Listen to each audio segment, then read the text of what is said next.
Assalamualaikum warahmatullahi wabarakatuh. Saya Yudi Pramuko, tukang donat dari Parung YouTuber tertua di semesta. Alhamdulillah wassalatu wassalamu ala rasulillah.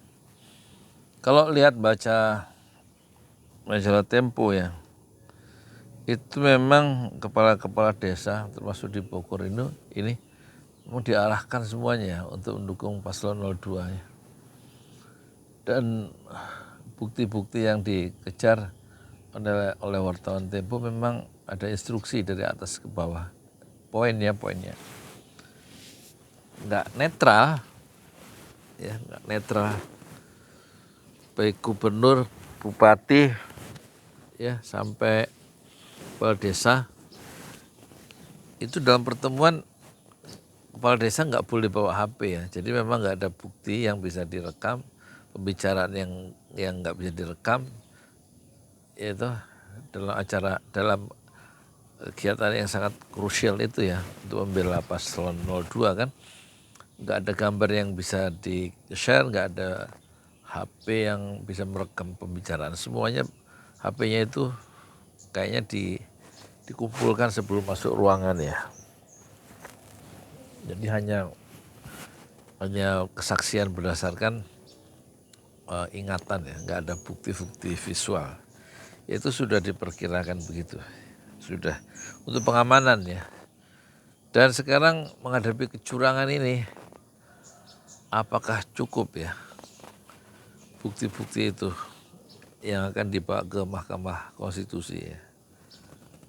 Tampaknya klaim-klaim kemenangan versi quick count ya, dan juga real count itu mirip ya dengan quick count itu. Tampaknya peluang untuk 2 putaran itu tipis ya, meskipun Tom Lembong itu masih punya hope, punya harapan 2 putaran itu masih bisa ya. Kita lihat ya, tapi poinnya bukan soal 1 putaran, 2 putaran, tapi kita menyaksikan bangsa kita ini ya mewariskan sesuatu nilai yang berbahaya, yaitu ketidakjujuran. Jadi anak-anak kita ya boleh ya, mulai sekarang kelihatannya boleh dididik untuk bohong ya. Anak-anak kita, anak-anak saya, anak-anak bapak, anak-anak semua, anak-anak ibu semua, gitu, termasuk mahasiswa boleh ya dilatih untuk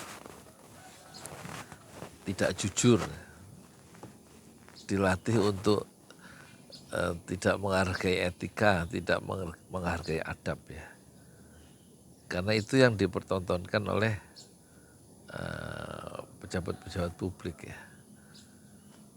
Hanya untuk mencapai hal-hal yang bersifat pragmatis, yang bersifat kekuasaan, bersifat jabatan, boleh orang melakukan transaksi dengan nilai yang harusnya nilai itu tidak bisa ditawar ya.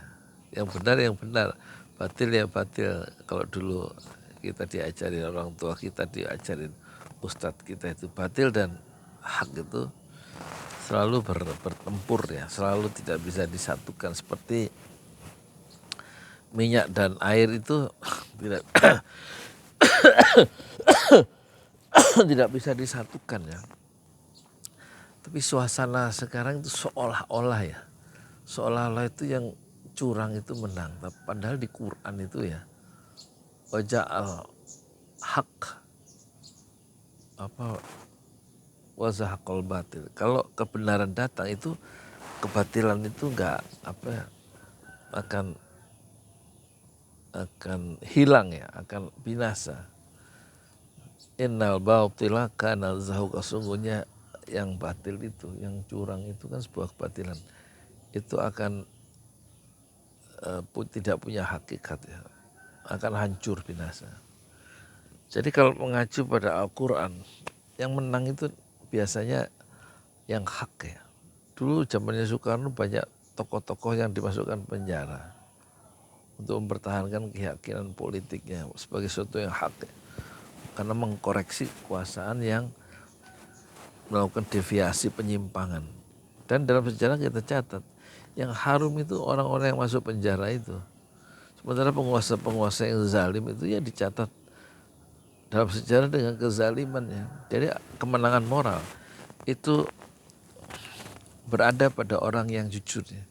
Kemenangan moral dalam sejarah atau nama harum dalam sejarah itu selalu disematkan, ya, dikalungkan keindahan itu pada orang-orang yang terus jujur di dalam hidupnya.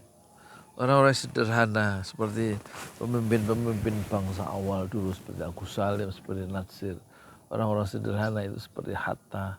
Itu semuanya itu dikenang dalam kemuliaannya, kemuliaan jiwanya yang memang menjunjung kesederhanaan, kejujuran dalam hidup. Sementara orang-orang yang tamak, ya, orang-orang yang memburu kekuasaan, orang yang kemudian berlomba-lomba menumpuk kekayaan, baik di zaman Pak Harto, baik di zaman Soeharto, baik di zaman Bung Karno, itu dikenang, ya, disedot oleh pusaran sejarah dengan nama yang buruk, ya. Jadi tetaplah, yakinlah, yang paling utama dalam hidup adalah sebuah kesederhanaan, sebuah kejujuran, sebuah keadilan, dan sebuah kebenaran.